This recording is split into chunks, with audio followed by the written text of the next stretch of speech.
तपाईँको चिनिया उपप्रधानमन्त्री सो सरहको मान्छेले 20 दिन अगाडि भेटिसकेपछि राष्ट्रपति विद्या भण्डारीको चाहिँ आफ्ना पार्टीका नेताहरूसँग भेट्ने क्रम चाहिँ बाक्लिएको हो। खड्ग ओलीकै नेतृत्वमा चुनाव हुन्छ, यतिकै लिङ्गरिङ गरेर उनीहरू लैजान्छन् र चुनावपछि के हुन्छ भने एब्सोल्युट मेजोरिटीका लागि तयारीमा उनीहरू गरिरहेको। दरबार हत्याकाण्डको काहीँ न काहीँ बदला लिन चाहन्छ।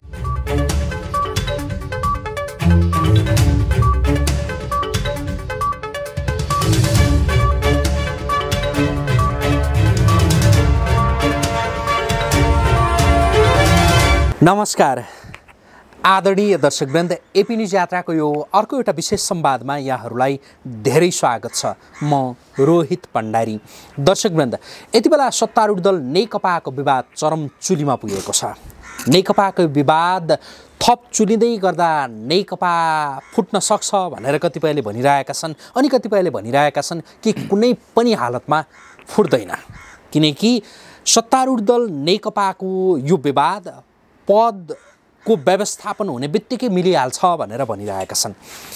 वास्तवमा यो हो चाहिँ के र होला चाहिँ के?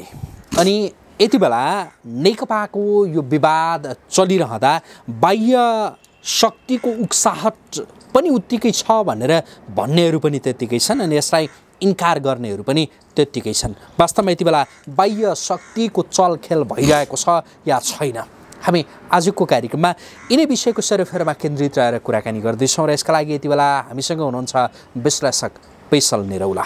उहाँलाई म स्वागत गर्छु। स्वागत छ यहाँलाई। ल रोहितजी, अब वास्तवमा यो समसामयिक विषयमा तपाईँ हामी विमर्श गर्दैछौँ।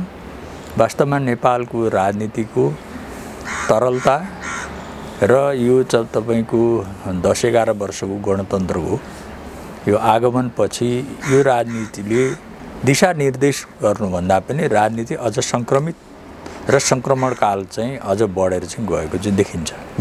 तपाईँले अत्यन्तै महत्त्वपूर्ण विषय उठान गर्नुभएको छ, किनभने सत्ताभित्रकै खिचलो र सत्ताभित्रकै विवादले नै तपाईँको बाह्य रहेका शक्तिहरू, आन्तरिक या बाह्य शक्तिहरूले खेल्ने र नेकपाको विवादको सन्दर्भमा के देखिन्छ भन्दाखेरि विशेषतः पश्चिमा धारको इन्डियन र पश्चिमाहरू चाहिँ नेकपालाई फुटाएर र उनीहरू चाहिँ आफ्नो गुम्दै गएको शक्तिलाई चाहिँ आर्जन गर्न चाहन्छ। यहाँले केही समय अगाडि यो नेकपाको पछिल्लो विवाद सुरु हुनुभन्दा अगावै एउटा कुरा भन्नुभएको थियो मसँगैको अन्तर्वार्तामा कि केपी शर्मा ओलीले प्रचण्ड लगायतका नेताहरूलाई मङ्सिर पुससम्ममा थुनिदिन्छन् भन्ने आशा यहाँले व्यक्त गर्नुभएको थियो। यो त्यही भनौँ न जुन केपी शर्मा ओलीले चाल्ने कदमको यो प्रारम्भिक चरणहरू हो त? त्यसो भए एकदमै रोहितजी, तपाईँको जस्तो यहाँ म यो आश्विन 11 गतिको प्रस्ताव र आश्विन 28 गतिको प्रस्तावको क्याबिनेटले पास गरेर र यो कार्तिक 4 गते चाहिँ कानुन तथा न्याय मन्त्रालयद्वारा सर्कुलर गरिएको छ। त्यसमा चाहिँ अहिलेसम्म परम्परामा लेख्दै आएको सङ्घीय लोकतान्त्रिक गणतन्त्र नेपाल 2072 को सट्टा अब नेपालको संविधान 2072 राख्ने भनेर चाहिँ सर्कुलर गरिसकेको छ, नम्बर 1। र केही समय पहिले चाहिँ पूर्व तपाईँको सञ्चार मन्त्री गोकुल बास्कोटाले पनि हामीले द्वन्द्व व्यवस्थापनका लागि चाहिँ तपाईँको चाहिँ यो चाहिँ हामीले चाहिँ सङ्घीयता हामीले स्वीकार गर्नु पर्यो। वास्तवमा सङ्घीयता आवश्यक थिएन, नम्बर 1। नम्बर 2 तपाईँको चाहिँ यो चाहिँ सामन्त गोयल, तपाईँको यो भारतीय गुप्तचर संस्था रका चाहिँ प्रमुख सामन्त गोयलको आगमन, त्यसपछि तपाईँको यो चाहिँ मानार्थ यो महारथी उसको चाहिँ पदवी लिँदा आउँदा सेनापति, र त्यसमा चाहिँ राष्ट्रपति विद्या भण्डारीले चाहिँ स्पष्ट रूपमा नेपाल भारत सम्बन्धमा चाहिँ डेडलक भएकोमा चाहिँ त्यसलाई खुलाउन तपाईँले पहल गर्नु पर्यो भनिसकेपछि यी विभिन्न सिम्टमहरूले र केही समय पहिले यो चिनिया उपप्रधानमन्त्री सो सरहको चाहिँ उनीहरूको चाहिँ कम्युनिस्ट पार्टीको नेताको पनि नेपालमा आगमन भएको त्यो कुनै पनि मिडियामा चाहिँ त्यो बाहिर आएको छैन। र रोहितजी के देखिन्छ भने नेकपालाई फुटाउने शक्ति जसरी लागि परेको छ त्यसलाई नेकपा मार्फत खेल्नका लागि तपाईँको जुटाउने शक्ति पनि त्यत्तिकै लागेको छ। तपाईँको अहिले के देखिँदैछ भने नेपालको राजनीतिमा तपाईँको कमल थापाहरू अथवा राप्रपाहरू चाहिँ गणतन्त्र र अर्थात् राज संस्था र हिन्दू धर्मको एजेन्डालाई विस्थापित गर्न उनीहरू प्रयोग भए। यहाँ गिरिजाप्रसाद मात्रै कोइराला मात्रै होइन, बाह्रबुधेको चाहिँ सन्दर्भमा चाहिँ गिरिजाप्रसाद कोइरालाले कमसेकम राज संस्था र हिन्दू धर्मलाई चाहिँ यो परिवर्तनपछि फ्याँक्दैनन् भन्ने चाहिँ भारतीयहरूको विश्वास थियो र त्यो कुरालाई चाहिँ गिरिजाप्रसादले के गरे भने धोका दिए भन्नुहोस् अथवा बदला लिए जे भन्नुहोस्, गिरिजाप्रसादले राज संस्था र हिन्दू धर्मलाई जसरी धर्मनिरपेक्षता र गणतन्त्र मार्फत फ्याँके, अहिलेको राप्रपा जो नेपालमा चाहिँ राज संस्था र हिन्दू धर्मको एजेन्डामा चाहिँ यिनीहरू किटेरै तपाईँको के भनिराखेका छन् भने जनमत सङ्ग्रहको माध्यमले तपाईँको चाहिँ यो चाहिँ एजेन्डा चाहिँ स्थापित गर्नुपर्छ भनिरहेका छन् र यो चाहिँ जनमत सङ्ग्रहको माध्यमले उनीहरू चाहिँ सदाका लागि यो एजेन्डा चाहिँ अन्त्य गर्न चाहन्छन् र नेपालमा गणतन्त्रलाई संस्थागत गर्ने नै राप्रपा शक्ति हो। किनभने गएको तपाईँको मन्त्रीमण्डलमा खड्गप्रसाद ओलीको मन्त्रीमण्डलमा यो संविधानको यशोगान गाउने अब नेपालमा गणतन्त्र संस्थागत हुन्छ भन्ने नि कमल थापा, उहाँ चाहिँ उप प्रधानमन्त्री पनि हुन्थ्यो, परराष्ट्र मन्त्री र तत्कालीन अवस्थाको चाहिँ तपाईँको के हो भने त्यो सरकारको चाहिँ प्रवक्ता जस्तो भएर चाहिँ देश विदेशमा उहाँ। यहाँ रोहितजी के देखिँदैछ भन्दाखेरि भारतीयहरूको चासो अहिले विशेष गरी तपाईँको चाहिँ दलहरूबाट चाहिँ अब हाम्रो चाहिँ सुरक्षामा आँचाउने भयो।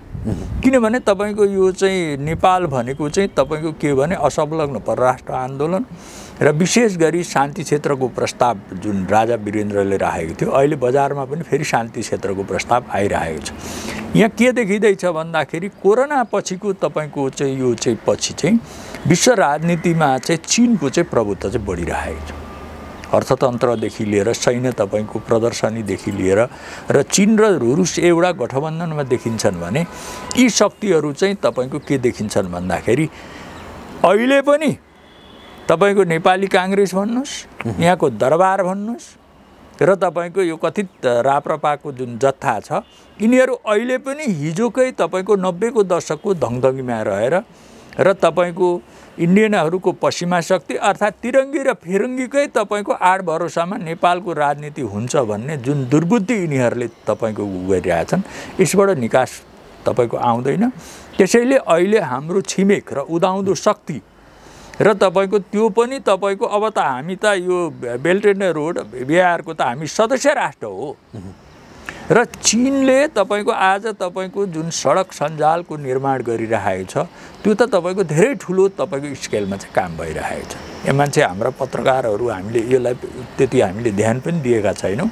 तपाईँको उत्तर मैले यहाँलाई रोकेँ, अब के हुन्छ होला भन्नुहोस् त। अब यो एकदम अब यो के हो भने नेकपाको विवाद चुलिँदै जाँदा अब ओलीले के गर्न सक्छन्, प्रचण्डले के गर्न सक्छन् या अरूले चाल्न सक्ने स्टेप के हुन सक्छ? अब तपाईँको रोहितजी तपाईँको यो तपाईँ मार्फतै मैले यो कुरा पटक पटक राखेको छु, नेकपा फुट्दा पनि फुट्दैन, ओलीले राजीनामा पनि दिँदैन। त्यसका केही कारणहरू छन्।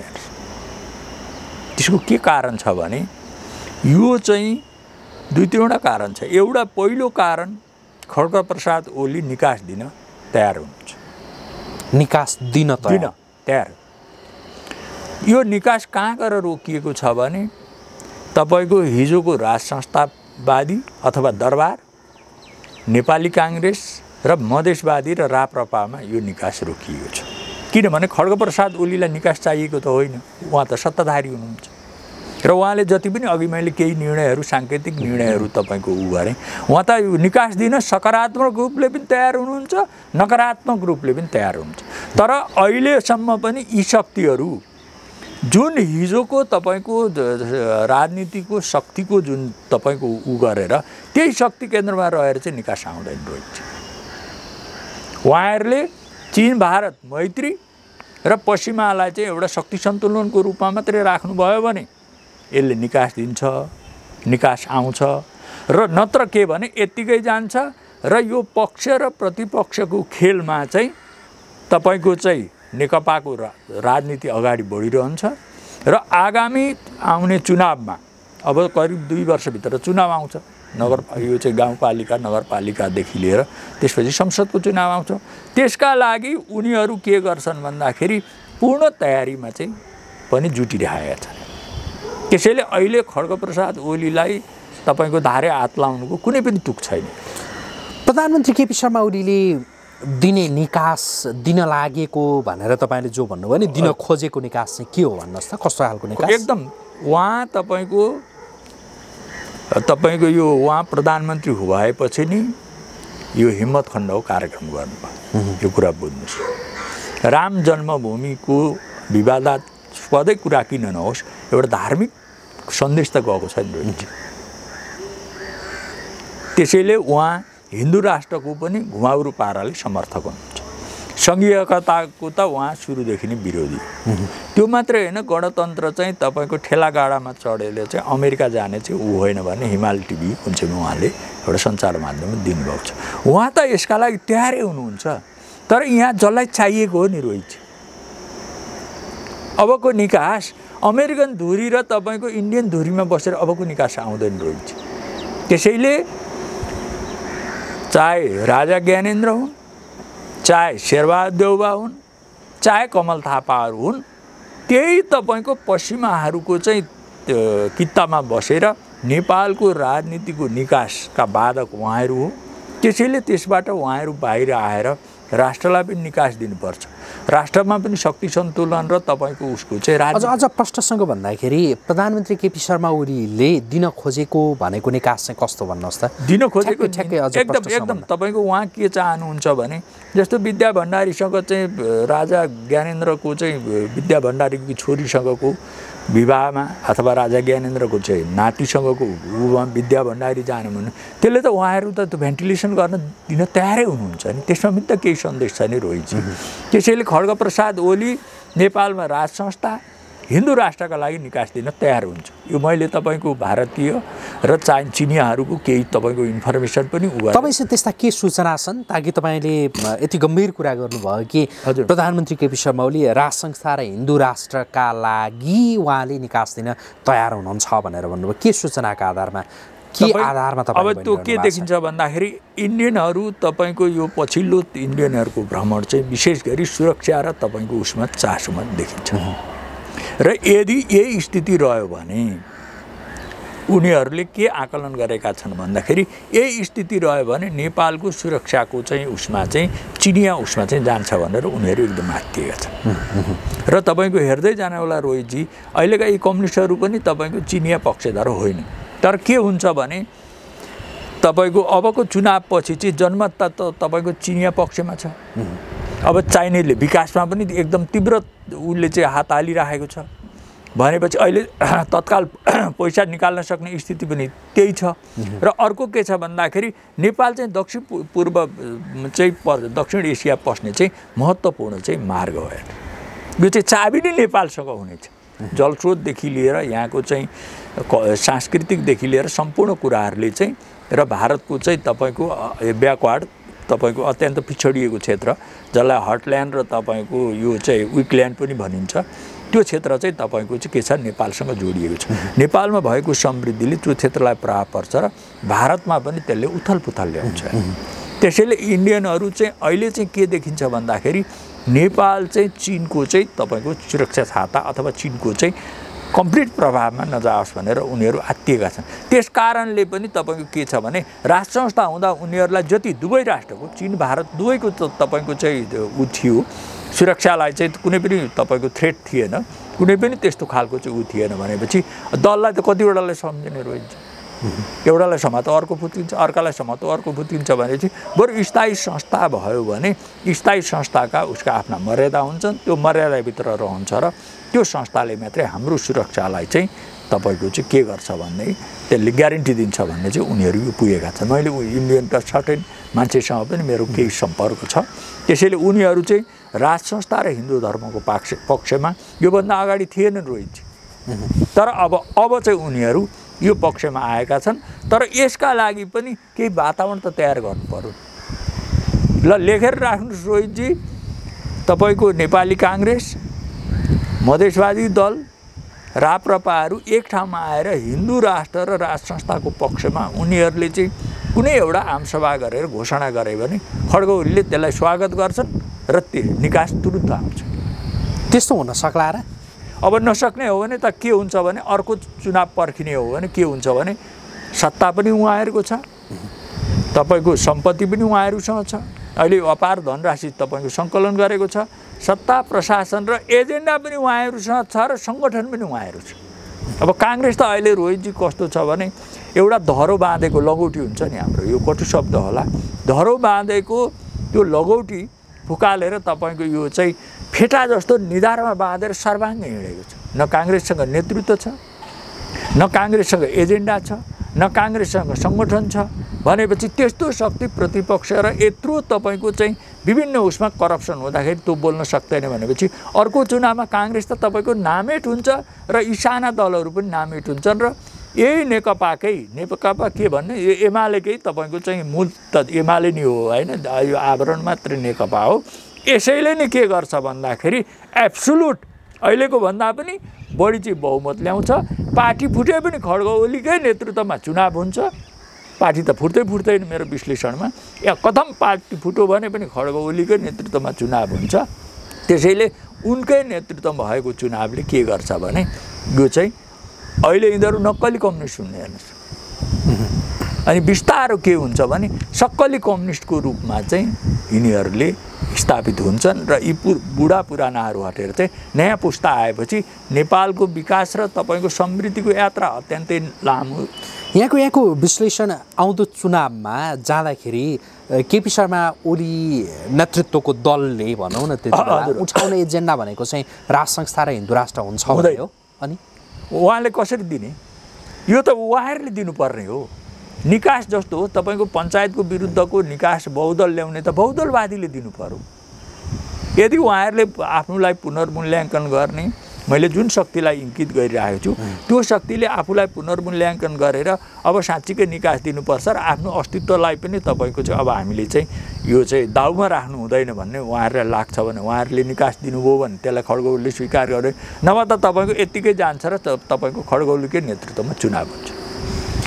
मैले भनेको त्यो चुनावमा जाँदाखेरिको एजेन्डा केपी शर्मा ओली नेतृत्वको दलको भनौँ न त्यति बेला के हुन्छ? त्यो तपाईँको यो सङ्घीयता हुँदैन, तपाईँको चाहिँ यो धर्मको पनि हुँदैन।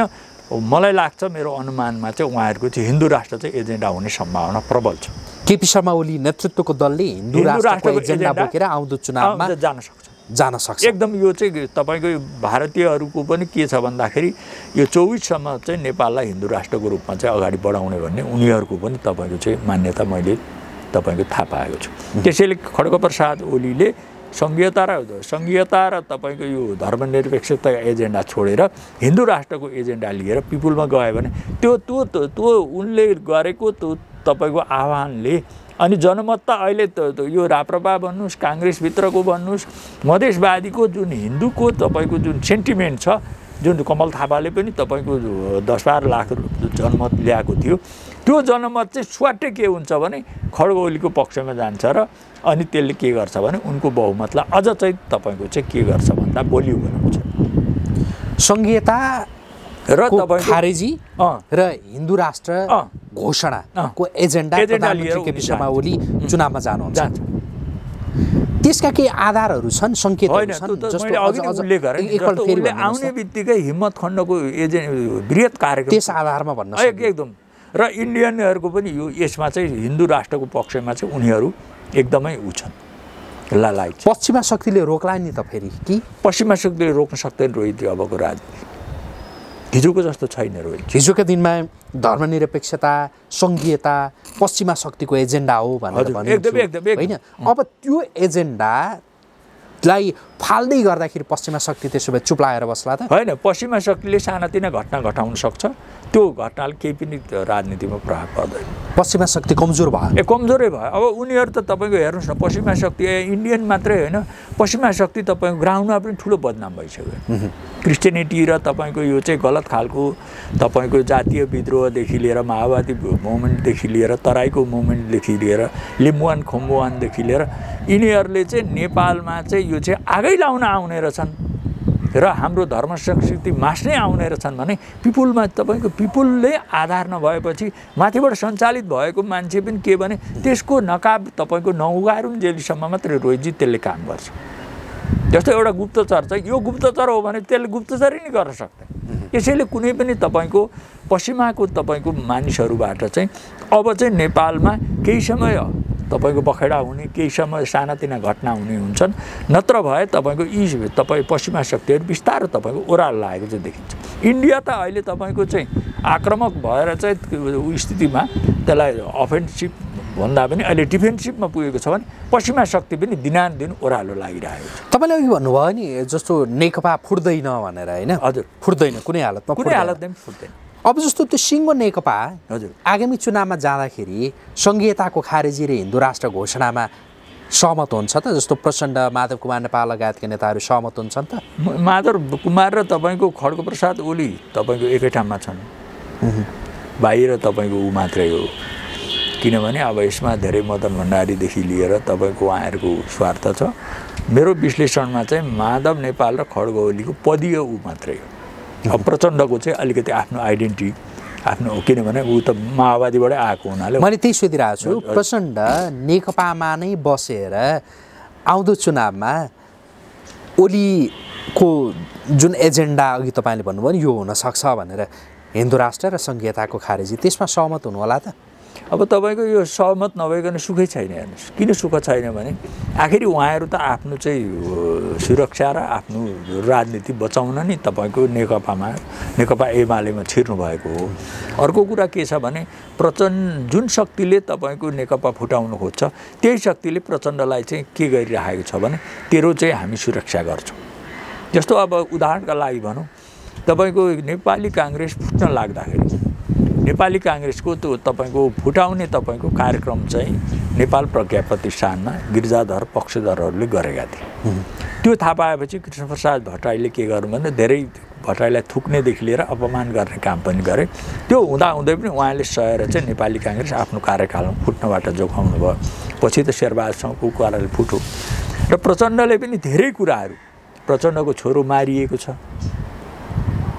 यो कुरा बुझ्नुहोस्।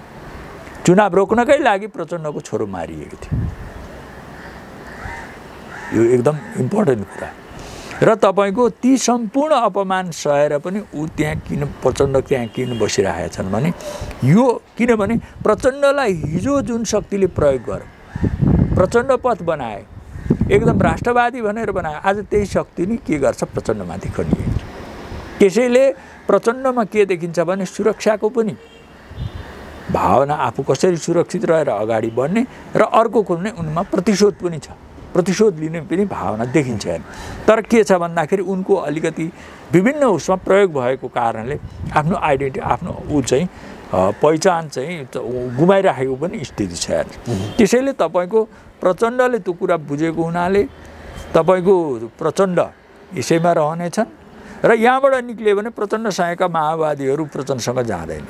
त्यो कुरा प्रचण्डले राम्रै बुझिरहेछन्।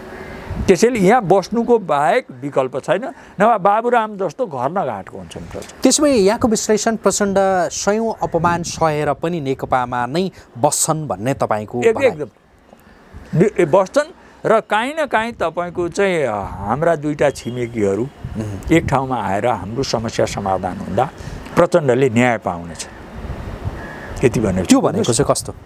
त्यो भनेको अब यो अब उनले राजनीतिक न्याय पाउनेछन् र उनीहरूमाथि पश्चिमाले जुन हेकसेक लैजाने जुन कुरा गरेका छन् त्यो केही पनि हुँदैन र उनले अथवा प्रधानमन्त्री हुने अथवा कुनै पनि प्रकारको उनले न्याय पाउनेछन्। त्यो कुरामा प्रचण्डलाई आश्वस्त पार्ने काम चाहिँ छिमेकीहरूबाट भइरहेको छ। अब छिमेकी नै यो भनेर नतोकौँ रोहितजी, उनलाई त्यो पनि आश्वासन चाहिँ तपाईँको दिइरहेको चाहिँ छ। र तपाईँको चिनिया तपाईँको यो उपप्रधानमन्त्री सो सरहको मान्छेले 20 दिन अगाडि भेटिसकेपछि राष्ट्रपति विद्या भण्डारीको चाहिँ आफ्ना पार्टीका नेताहरूसँग भेट्ने क्रम चाहिँ बाक्लिएको पनि मैले सूचना पाएको छु। त्यसैले त्यसमा प्रचण्डलाई पनि मनाएको चाहिँ देखिन्छ। उपराष्ट्रपति तहको चिनिया नेताले राष्ट्रपति विद्यादेवी भण्डारी र मैले पाएको सूचना चाहिँ विद्या भण्डारी प्रधानमन्त्री लगायत नेपाली काङ्ग्रेसको एकजना नेतालाई भेट्यो भनेको छ। कसलाई भेटेको हो त्यो मलाई थाहा छैन। त्यो त्यो भेटमा चाहिँ के कुरा भयो भन्ने केही छ? होइन, त्यो भेटमा चाहिँ नेकपालाई नै मिलाउनका लागि, नेकपालाई तपाईँको फुट्न नदिनका लागि चाहिँ त्यो भेट चाहिँ त्यो भेटघाट चाहिँ भयो भन्ने चाहिँ मैले पाएको छु। नेकपालाई मिलाउनका लागि योभन्दा अगाडि जसरी नेपालका लागि चिनिया राजदूत यान्छीले खुल्ला दौडधुप गर्नुभएको थियो, त्यो खुल्ला दौडधुप होइन, भित्रै काम चाहिँ भइरहेछ। उप प्रधानमन्त्री सोसराको तपाईँको आउने भनेको त यहाँको राजदूतभन्दा त माथिल्लो स्तर भयो। त्यो कुनै पनि मिडियाले लेखेन रोहित। र चाइनिजहरू के चाहन्छन् भने यही नेकपालाई नै तपाईँको प्रयोग गरेर, नेकपालाई नै लिएर चुनावसम्म गएर आफ्नो तपाईँको यो अहिले, किनभने अहिलेको त अब आउने चुनावले चाहिँ के गर्छ भने त्यो चिनिया विरोधी शक्तिहरूलाई चाहिँ हरेक पार्टीभित्र परास्त गरिदिन्छ। चिनिया पक्षको इन्ट्रेस्ट चाहिँ के छ यति बेला? होइन, जस्तो यहाँ कस्तो खालको राजनीतिक समीकरण बन्यो या सरकार बन्यो भनेदेखि उसको इन्ट्रेस्ट फुलफिल हुन्छ या के हुन्छ? अब त्यो त उसको त तपाईँको यता रेल नै हो र त यो चाहिँ तपाईँको भारततिर चाहिँ छिर्ने चाहिँ रेलमार्ग र सडक मार्गै हो। र ऊ चाहिँ के चाहन्छ भने युरोप जानुभन्दा तपाईँको यी उत्तर भारतकै यो चाहिँ 60-65 करोड जनसङ्ख्यामा चाहिँ आफ्नो व्यापार र तपाईँको चाहिँ यो चाहिँ औद्योगिकरणको प्रक्रियालाई चाहिँ तीव्र बनाउन चाहन्छ।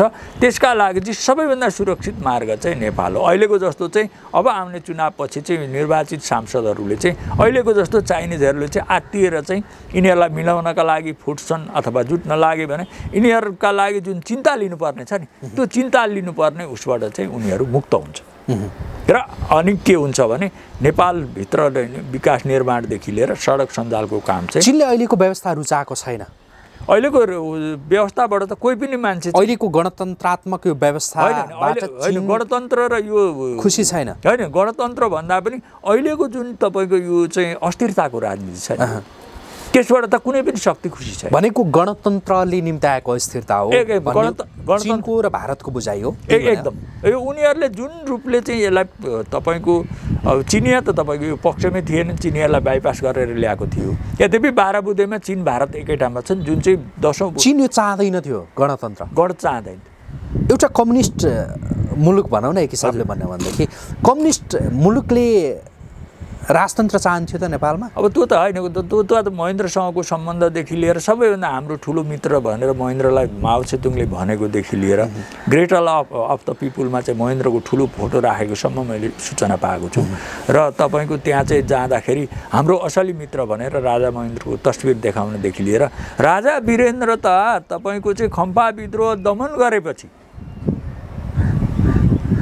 राजा वीरेन्द्रसँग चाहिँ तपाईँको इन्डियाको पश्चिमा शक्ति र पश्चिमा शक्तिहरू फायर भए। राजा वीरेन्द्रको वंशनाश हुनुमा पनि खम्पा विद्रोह पनि एउटा महत्त्वपूर्ण कारण थियो। त्यसैले तपाईँको बोआओ सम्मेलनमा राजा वीरेन्द्रले अध्यक्षता गरेको र सायद 28-29 दिनमा ऊ फिर्केको 28-29 दिनमा वंश विनाशमा गएको छ। तपाईँको यो चिनियाहरूमा के देखिन्छ भन्दाखेरि नेपालले एक चीन एक नीति लिएको, खम्पा विद्रोह दमन गरेको, गुण तिर्न चाहन्छ भने दरबार हत्याकाण्डको काहीँ न काहीँ बदला लिन चाहन्छ जुन शक्तिले, किनभने उसको सम्मेलनमा तपाईँको अध्यक्षता गरेर आउने राजा वीरेन्द्रलाई वंशनाश गरिसकेपछि र त्यहाँको चाहिँ राष्ट्रपतिले गएर एमबीसीमा, नेपालको एमबीसीमा चाहिँ सधैँभरि अमेरिकीहरूको दादागिरी चल्दैन, हामी पनि कुनै बेला यसको चाहिँ हामी बदला लिनेछौँ भन्ने सालको क्रममा कन्डोलेन्स तपाईँको शोक पुस्तिकामा हस्ताक्षर गरेको भन्नेसम्म मैले पाएको छु। भनेपछि उनीहरू के देखिन्छन् भने नेपालले जस्तो सुरक्षाको दृष्टिकोणले पनि चीन भारतलाई चाहिँ हामीले चाहिँ गुण लागेको छौँ रोहित, किनभने हामी लमतन्न सुत्दाखेरि उनीहरूको तपाईँ सैनिक एक्टिभिटिज हाम्रो छ। सुरक्षाको दृष्टिकोणले, एक चीन नीतिको दृष्टिकोणले र खम्पा विद्रोहमा नेपालले लगाएको तपाईँको दमन गरेको दृष्टिकोणले गुण तिर्न चाहन्छ भने दरबार तपाईँको हत्याकाण्डमा जुन शक्तिले गरे त्यसमा प्रतिशोध पनि लिनु देखिन्छ। त्यसका लागि चाहिँ चिनिया चाहिँ के छ भने अब यो चाहिँ इन्डियनहरू बढी भुक्ने, चिनियाहरू नभुकिकन टोक्ने अथवा काम गर्ने चाहिँ उनीहरूको संस्कृति देखिन्छ। त्यसैले चिनियाहरू काहीँ न काहीँ उदाउँदो शक्ति हो, उनीहरू समय कुरेर बसेका छन् र नेपाललाई चाहिँ उनीहरू विकास गर्न पनि, किनभने छिमेकमा एउटा न एउटा यो त सानो राष्ट्र हो, एउटा राम्रो तपाईँको नेपाललाई नमुना विकास गरे भने चिनको चाहिँ अन्तर्राष्ट्रिय क्षेत्रमा पनि एउटा मोडेलको रूपमा चाहिँ नेकपाले चिनको बुझाइ चाहिँ दरबार हत्याकाण्डको प्रतिशोध लिन सकिँदैन होइन। दरबार हत्याकाण्ड मात्र होइन, उनीहरूको काममा पनि डिस्टर्ब हुन्छ कि, किनभने त्यो फुटिसकेपछि त्यो र अहिले सडकमा रहेको बाहिर रहेको शक्ति मिल्छन् र एमसिसी अथवा वेस्टर्नहरूको उचमा चाहिँ जान्छ भने उनीहरूको आँखा लाग्छ। र तपाईँको ती नेकपालाई एक बनाएर राखेपछि पश्चिमा शक्ति त्यहीँ चाहिँ तपाईँको चाहिँ गिजो लिएर बस्छ र तपाईँको के हुन्छ भने त्यसलाई चाहिँ अलिकति लिङ्गरिङ गरेपछि, त्यसैले अहिले रोहितजी सडकमा के छ भने पश्चिमा शक्तिले नै विभिन्न तपाईँको बाहनामा चाहिँ सडकमा रहेर चाहिँ आन्दोलनको माग गरिरहेको छ, जनताले त्यसले रेस्पोन्स गरेको छैन। त्यसैले पश्चिमा शक्ति छिटो चाहिँ तपाईँको नेपालमा आन्दोलन गरेर चाहिँ आफ्नो गुम्दै गएको शक्ति तपाईँको यो चाहिँ पुनर्सङ्गठित गर्ने अथवा त्यसलाई पुनर्प्राप्ति गर्न चाहन्छ भने चिनियाहरू त्यसलाई लिङ्गरिङ गर्दै गएर आफ्नो शक्तिलाई बढाउन चाहन्छ। त्यसै क्रममा चाहिँ नेकपाको एकता चाहिँ उनीहरूले चाहिँ चाहिरहेका छ। अब यो नेकपाको यो विवाद, यहाँले अघि भन्नुभयो नेकपा फुट्दैन, अब यो विवाद कसरी समाधान हुँदैछ होला? यो चाहिँ यत्तिकै सेफ ल्यान्डिङ कसरी हुन्छ? होइन, सेफ ल्यान्डिङै गर्नु परेन रोहित। यो त पक्ष प्रतिपक्ष हुन्छ, जनतालाई मनोरञ्जन गरिरहेछन्। विरोधीहरू तपाईँको चाहिँ के छ भन्दाखेरि चाहे काङ्ग्रेस यो राजावादी सम्पूर्ण अब नेकपा फुटिहाल्छ भने यिनीहरू पर्खिन्छन्, अनि एकैचोटि चुनावमा गएपछि यिनीहरू बल्ल छ्याङ्ग हुन्छन्। हेर्नुहोस्, यो त चुनावसम्म यत्तिकै जान्छ रोहितजी। नेकपाको यो विवाद चुनावसम्म यत्तिकै जान्छ। हेर्नुहोस्, र चुनावपछि अनि तपाईँको यसले के भरे यो यत्तिकै लिङ्गरिङ गरेर उनीहरू लैजान्छन् र चुनावपछि के हुन्छ भने एब्सोल्युट मेजोरिटीका लागि तयारीमा उनीहरू गरिरहेको। आउँदो चुनावपछिको ठुलो शक्ति नेकपा नै हुन्छ। यसलाई रोक्ने कोही शक्ति नै छैन, अरू कसैको केही लाग्दैन। र बाह्य तपाईँको जस्तो बाह्य शक्ति भनेको चिन, भारत, अमेरिका सबै मिलेर लागेर भने अलग कुरा हो। अनि यो अहिलेको विवाद चाहिँ देखावटी हो त त्यसो भए? होइन, देखावटी र उनीहरूको आफ्नो सेटलमेन्टको मात्रै हो, त्यो कुनै ठुलो विवादै होइन। अनि सेटलमेन्ट भइहाल्छ त फेरि? सेटलमेन्ट भइरहेको छैन रोहितजी। दुईटै अध्यक्ष हुनुहुन्छ, माधव कुमार पनि पूर्व प्रधानमन्त्री हो, केही पनि छैन। अनि यहाँ रङ्गुरा के को त नि? यहाँ रङ्गुरा त अब राम्रो काम नगरिसकेपछि झगडा देखाउने जनतालाई। जस्तो तपाईँको के भनिन्छ भने चिन भारत र पाकिस्तानमा चाहिँ आन्तरिक रूपले चाहिँ तपाईँको कुनै काम गर्न नसकेपछि राष्ट्रियताको इस्युले चाहिँ सिमाना गरेरमा चाहिँ यसो सानातिना युद्ध गराउँ, झगडा गरेर तपाईँको आन्तरिक कमजोरीलाई छोप्नको लागि चाहिँ यो काम भइरहेको छ। अब तपाईँको यो कोरोनादेखि लिएर यो विभिन्न कारणले गर्दा चाहिँ विकास निर्माणका काम त्यति हुन सकेका छैन। अनि मान्छेले त्यतातिर नखिउन् भनेर यो विवाद गरेपछि त्यही विवादमा मान्छे अल्मलिन्छन् र आफ्नो यात्रालाई निरन्तर अगाडि बढाउने खेल मात्रै हो। तपाईँले अघि भन्नुभयो आउँदो चुनावपछिको ठुलो शक्ति नेकपा नै हो, अरू कसैले रोक्न छेक्न केही गर्न सक्दैन भनेर भन्नुभयो। तर नेकपा नेतृत्वको सरकारबाट त जनता वाक्क दिक्क भइरहेछन्, फेरि नेकपालाई किन भोट दिन्छन् भनेर मान्छेहरूले भनिरहेछन्। होइन, जनता भनेको के हो भन्नुहोस् त, आज अर्थतन्त्रको यस्तो भयावह स्थिति छ। आज तपाईँको हाम्रो चाहिँ तपाईँको अर्थतन्त्र अत्यन्तै तपाईँको यो चाहिँ धराशायी हुने अवस्था हुन्छ। र तपाईँको मान्छेले विकल्प जस्तो खड्गप्रसाद ओलीभन्दा शेरबहादुर राम्रो विकल्प भए, प्रचण्ड राम्रो विकल्प भए, अथवा अरू दल राम्रो विकल्प भए मान्छेले त्यसलाई भोट दिन्छ। अब तपाईँ होइन भने मान्छेले त तपाईँको चुनाव आएपछि चुनावको त एउटा नसा लागिहाल्छ रोहित। अहिले जति विरोध गरेका छन् तपाईँको त्यो जति भए पनि चुनाव आएपछि त मान्छेलाई एउटा नसा लागिहाल्छ। मान्छेले हेर्छ कि कमसेकम यसले भारतसँगको विवाद हुँदा पनि आफ्नो कुरा स्पष्ट राख्न सक्छ, धर्म संस्कृतिको आफ्नो कुरा स्पष्ट राख्छ, सङ्घीयता पनि यो चाहिँ नेपालमा चल्दैन भने यत्तिकै कुरा प्रचण्ड र शेरबहादुरले भन्न नसकेपछि खड्गप्रसाद ओली जत्तिकै त्योभन्दा राम्रो मान्छे भए त्यसलाई छान्ने हो रोहित चाहिँ।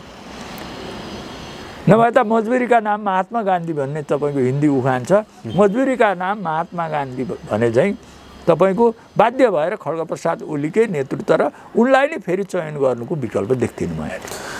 आउँदो चुनावमा यी जो साना दलहरू भनौँ न जसले आफूलाई नयाँ शक्ति भनेर भन्छन् तिनीहरू चाहिँ उदाउन सक्ने सम्भावना छ? एकदम छैन। किनभने तपाईँको यहाँ बाबुरामदेखि लिएर यो चाहिँ यो मिश्रहरूको पार्टी दलदेखि लिएर जति पनि प्रयोग गरे पिपुलले तपाईँको त्यसलाई चाहिँ उ गर्ने, नभए त्यसले त एउटा मोमेन्ट लिइसक्थ्यो। नयाँ शक्ति उदाउने भनेको रोहितजी पिपुलमा गएर एउटा आन्दोलित गरेर जनतालाई आन्दोलनमा उनीहरूको पक्षमा आन्दोलन गरेर चाहिँ आउने हो। अब तपाईँको उहाँहरूको सङ्गठन पनि छैन, आन्दोलनले जनतालाई आकर्षित पनि गरेको छैन। जस्तो तपाईँको दिल्लीमा जुन तपाईँको चाहिँ नयाँ दलको रूपमा जुन आयो, त्यसरी पिपुलसँग आन्दोलित भएको भए उहाँहरू केही तपाईँको सिटहरू केही चुनावमा आउन सक्नुहुन्थ्यो। त्यो नभएको यी पनि प्रायोजित रहेछन् र यी पनि तपाईँको यो चाहिँ बाह्य शक्तिबाटै सञ्चालित छन् भन्ने खालको चाहिँ जनमत बनिसकेपछि उहाँहरूले केही पनि गर्न सक्नुहुन्न। रोहित यो अनौठो तपाईँलाई लाग्ला, उहाँहरूले केही पनि गर्न सक्नु हुँदैन। नेपाली काङ्ग्रेसको मान्छेले त तपाईँको, किनभने नेपाली काङ्ग्रेसमा पुराना मान्छेहरू सबै प्रताडित छन् र तपाईँको गुन्डा आवारा यस्तो टाइपको मान्छेहरूलाई तपाईँको चुनाव दिने, चुनावमा टिकट बेचेर चाहिँ तपाईँको गाविस गाउँपालिका नगरपालिका अथवा तपाईँको यो चाहिँ संसदीय निर्वाचन यो प्रक्रियापछि काङ्ग्रेस त तपाईँको आगामी चुनावमा मटियामेटी हुन्छ र यी साना शक्तिहरूको केही पनि अस्तित्व रहँदैन। यिनीहरूले यही तपाईँको अहिलेकै नेकपाको चाहिँ तपाईँको केही सिटहरू लिए भने आफूलाई केही समय तपाईँको सर्भाइभ गर्छन्, नभए यो प्रतिस्पर्धामा, किनभने यो यो यो जुन खालको अहिले निर्वाचन पद्धति र जुन खालको प्रतिस्पर्धा छ त्यो प्रतिस्पर्धामा अरूले त कम्पिटै गर्न सक्दैन। अघि यहाँले कार्यक्रमको सुरुतिरै उठाउनु भएको थियो एउटा विषय, सङ्घीय लोकतान्त्रिक गणतन्त्र नेपाल जो संविधानमा लेखिएको कुरा हो, त्यो अगाडिको हटाएर पछाडिको नेपाल मात्रै जो लेख्ने भनेर भनियो। यसका पछाडि यो सङ्घीयता र गणतन्त्र यो खारेज गर्ने त्यो मनसाय नै हो। अब त्यो अलिकति उहाँहरूलाई चाहिँ त्यो दबाब चाहिँ आइरहेको छ र मैले सुरुमै पनि रोहितजी राखेको छु, खड्गप्रसाद ओली सकारात्मक भूमिका यदि यी तीनटा शक्तिहरूले, राज संस्थावादी, तपाईँको तराईको दल र नेपाली काङ्ग्रेसले सकारात्मक भूमिका खेलेर 12 बुँदेको स्पिरिट अनुसार, यहाँ 12 बुँदेको विरोध गर्छन् रोहितजी। 12 बुँदेमा त गणतन्त्र, सङ्घीयता, धर्मनिरपेक्षता थिएन। 12 बुँदेको 10औं बुँदाको दोस्रो उसमा नम्बरमा के लेखेको छ भने चीन भारत मैत्री चाहिँ अत्यन्त तिमीहरूले प्राथमिकता दिनुपर्छ भनेर लेखेको छ। र 12 बुँदेपछि 12 बुँदेको व्यवस्थापनमा तपाईँको जुन चाहिँ गलत भएर चोर ढोकाबाट चाहिँ आज गणतन्त्र, सङ्घीयता, धर्मनिरपेक्षता जुन आयो, यसको चाहिँ दुईटा राष्ट्रहरूले निकास दिने सम्भावना धेरै बढेर गएको छ। आगामी दिनमा यो प्रमाणित हुनेछ रोहितजी। त्यसका लागि अब यहाँ नेपालको शक्तिले पनि, आन्तरिक शक्तिहरूले पनि त्यसलाई तपाईँको के हुन्छ भने सहज पार्ने काम चाहिँ खड्गप्रसाद ओलीले होइन, बाहिर रहेका शक्तिहरूले सहज पार्यो भने उहाँहरूको पनि अस्तित्व रहनेछ। नत्र आगामी चुनाव 2-3 वर्षपछि हुने चुनावले यी एजेन्डाहरू र अहिलेको त जुन दलीय तपाईँको नेतृत्वहरू पनि धेरै तपाईँको समाप्त भएर नयाँ ढङ्गको राजनीतिमा हामी जानेछौँ। हुन्छ, आजका लागि कुराकानी यति गरौँ। जुन समय दिनुभयो यसका लागि यहाँलाई धेरै धन्यवाद। ल रोहितजी, तपाईँ हामीले नयाँ र समसामयिक विषयमा गऱ्यौँ, विचार विमर्श गऱ्यौँ र यो मौका दिनुभएको तपाईँलाई म हृदयदेखि आभार व्यक्त गर्दछु। हस्, आदरणीय दर्शकवृन्द, हामी कुराकानी गर्दैथ्यौँ विश्लेषक पेशल निरौलासँग। उहाँसँगको यो कुराकानीसँगै एपी न्युज यात्राको विशेष संवाद अहिलेका लागि यहीँ सकिन्छ। एपी न्युज यात्रा सँगै रहनुहोला। नमस्कार।